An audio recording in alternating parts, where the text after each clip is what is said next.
700-696 এটি শুধু একটি নম্বরই নয়, উত্তর দিনাজপুরের রায়গঞ্জে জন্ম নেওয়া একটি কিশোরীর স্বপ্ন পূরণের গল্প। সদ্যই প্রকাশিত হয়েছে 2025 সালের মাধ্যমিক পরীক্ষার ফল, আর সেখানেই রাজ্যের সেরা হয়েছে অদ্রিত সরকার। রায়গঞ্জ করোনেশন হাই স্কুলের এই ছাত্রের নাম উঠে আসে মেধা তালিকার একেবারে শীর্ষে। নাম ঘোষণার পর মুহূর্তেই চোখ ভিজে যায় অদ্রিতের, বলেই ফেলে এই ফল আমি আশা করিনি। চোখের জলে মিশে থাকে পরিশ্রমের ইতিহাস, পড়ার টেবিলের পাশে রাতের নিঃসঙ্গতা আর অবিচল লক্ষ্য। ভালো রেজাল্ট করেছিলাম, এটা বরাবরই আশা ছিল, তবে যে রাজ্যে প্রথম স্থান অধিকার করবো এটা আনএক্সপেক্টেড রেজাল্ট। কি ভেবেছিলে কত হতে পারতো বা কিছু? মোর দ্যান 680 এটা হয়তো এক্সপেকটেশন ছিল, তবে যে 696 পেয়েছি আমরা 700 এটা একেবারে ইউনিক, তো অপ্রত্যাশিত। এই সফলতার পেছনে প্রেরণা কার মূলত?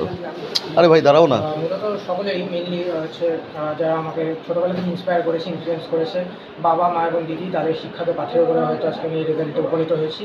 এবং অবশ্যই যারা স্কুল, আমার রায়গঞ্জ করোনেশন হাই স্কুলে যারা টিচিং স্টাফ রয়েছেন, কিংবা আমাকে ছোটোবেলা থেকে যারা টিউশন করিয়েছেন, সকলেই।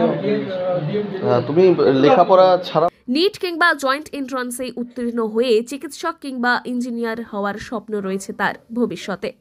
দিদি অর্পিতা, যিনি নিজেও গণিতে অনার্স পড়ছেন, তিনিও জানান অদ্রিতকে কখনো পড়ার কথা বলতে হয়নি, বই পড়তে কিংবা কুইজে অংশ নিতে ওর ভালোই লাগে। ছেলের এমন সাফল্যে গর্বিত বাবা। অবসরপ্রাপ্ত কর্মী অমিত সরকার জানান, রায়গঞ্জের নাম উজ্জ্বল করলো আমার ছেলে। অন্যদিকে মা সীমা সরকারও আবেগে নির্বাক। অদ্রিতকে ছেলের এই সাফল্য জেলায় নয়, একেবারে রাজ্যের প্রথম, এর পেছনে মূল চাবিকাঠি। ছেলে নিজে তো বটেই, ছেলে যথেষ্ট পড়াশোনা ভালোবাসে, পড়া নিয়ে থাকে, তার সঙ্গে সব টিচাররা, হাজব্যান্ডারের এরাও আছে, সব টিচাররা সবাই হেল্প করেছে, স্কুল সবাই আছে। ওর মাও ভীষণ বাবা মা বাবা মায়ের মধ্যে দুজনেই আছি, তবে পড়ার দিকটা বেশি দেখে, ভেতরটা মা, বাইরেটা আমি। কতটা খুশি? প্রচন্ড খুশি, মানে ভাষায় প্রকাশ করতে পারা যাবে না।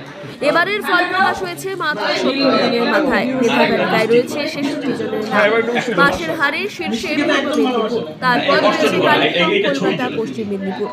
কিন্তু শীর্ষস্থান মানে শুধু নম্বর নয়, এ যেন এক আশার গল্প। নীরব ছেলের এক নিঃশব্দ বিজয়। অদ্রিত সরকার আজও শুধু তার পরিবারেরই নয়, গোটা রায়গঞ্জের গর্ব।